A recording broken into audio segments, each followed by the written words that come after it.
I've been rapping for about 17 years, okay?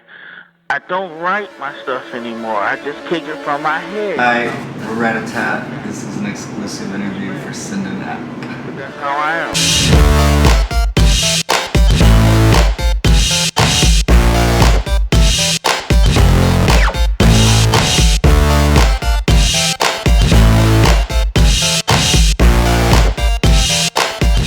I mean, when we first started, we weren't even trying to start a band or anything, and it was probably like at least a year, if not longer, before we started doing any shows. So we were just recording stuff. We didn't really think about what the roles were going to be. It was just like kind of a free for all.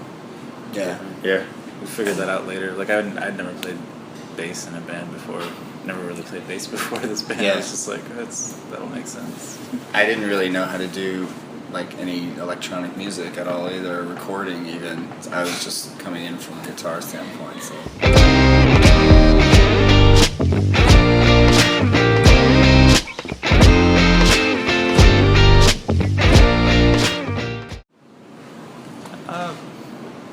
Both really. It just depends. Like, you know, sometimes we've definitely like borrowed a lot of ideas from like classic rock and, you know, stuff that predates electronic music, but then a lot of like production ideas we'll get from hip hop or electronic music. Yeah, it's just kind of all over the place.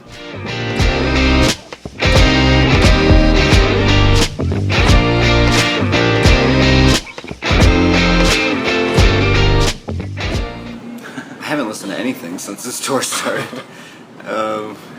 What was I listening to? I got really into William Onyeabor in the last year or two. It's old Nigerian music. Oh, William Onyeabor? Yeah. Yeah, he's amazing.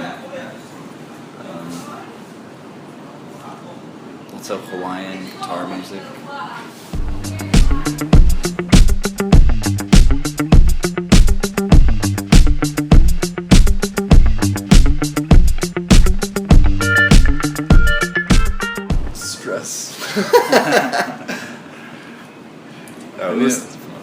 Just that show in particular, we had all these technical problems.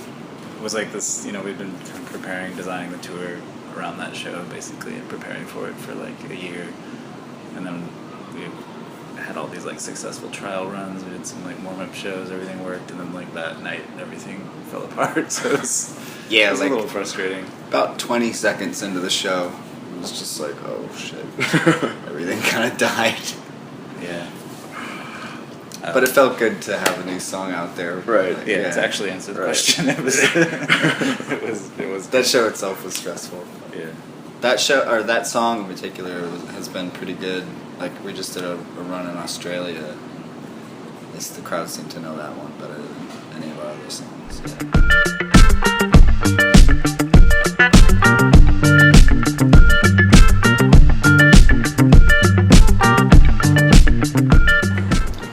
This tour is a little more stripped down, just because we're flying all the time, so we can't bring everything that we would normally bring. But for the most part, Mike's playing guitar and I'm playing bass, and we have keyboard and an auto harp and a sampler and a couple drums and yeah, we had been like touring with a lot of lasers and a big crazy light show in the States, but. It's too expensive and crazy to bring all that stuff.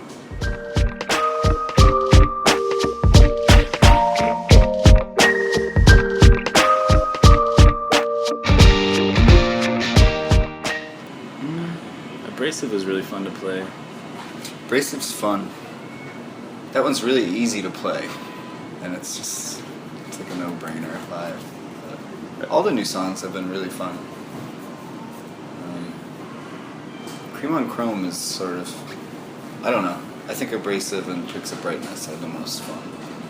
And we were doing Supreme on the steel guitar, but that was another thing we couldn't really bring on this trip. That one's always really fun.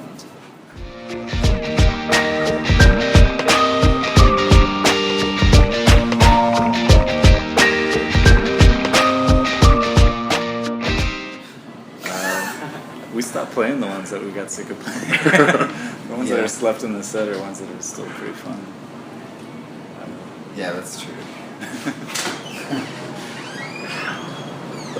Yeah, pretty much all the old ones we're doing now are still fun.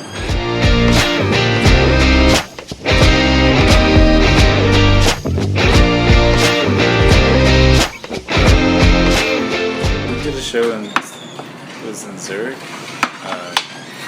or somewhere in Switzerland, and there was like a woman that looked like she was probably in her 80s in like the front row. That was, and she was dancing. Strasbourg. Yeah, Strasbourg. France, That's yeah. what it was. She was in the front row. Like long gray hair. That was pretty cool. Yeah. Some guys at one of the last Australian festivals were like climbing these huge poles in the crowd. It looked crazy dangerous, like 60 feet high or something.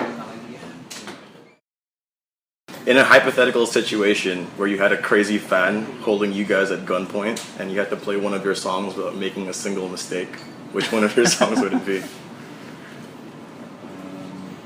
We'd be dead.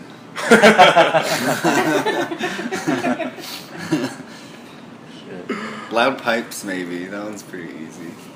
That's true.